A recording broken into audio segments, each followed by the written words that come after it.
Good evening. Thanks so much for joining us tonight. Two Northside businesses are suing the Jacksonville Electric Authority, the JEA, over fallout from the St. Johns River Power Park. So the issue is not acid rain, a common concern with coal-fired power plants. The lawsuit is over salt that's allegedly coming from the plant and causing harm. One business owner told On Your Side's Ken Amaro JEA should pay for the damage it caused. That's correct, Anthony. This is the 18-page lawsuit against a public utility.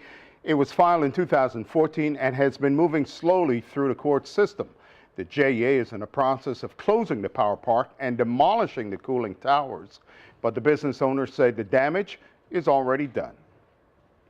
These things are pretty much shot. Robin Thigpen owns a business across the street from JEA's power park and its intimidating cooling towers. The problem you're experiencing is related to their power plant.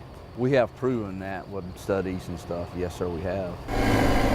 4 years ago, his business, TD Landmark and Westside Electric, filed suit against the JEA over damage to their equipment and their buildings. The problem is we're getting superheated salt vapor from the cooling towers.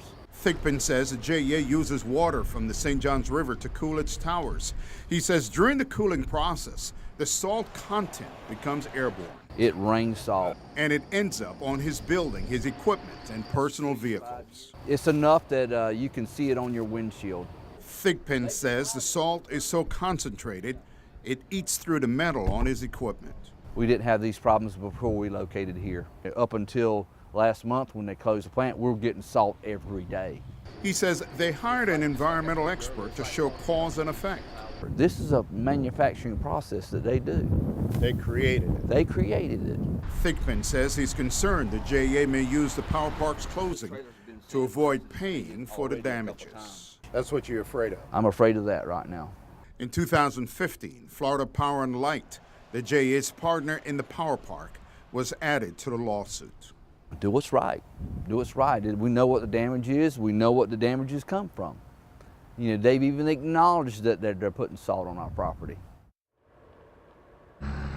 Now, I checked the court records, and this case is buried in motions and pleadings. So far, efforts to have it dismissed have failed. I reached out to JEA for comment and was told it is JEA's practice not to discuss active litigation, especially in this case, where there are pending motions currently under consideration by the court.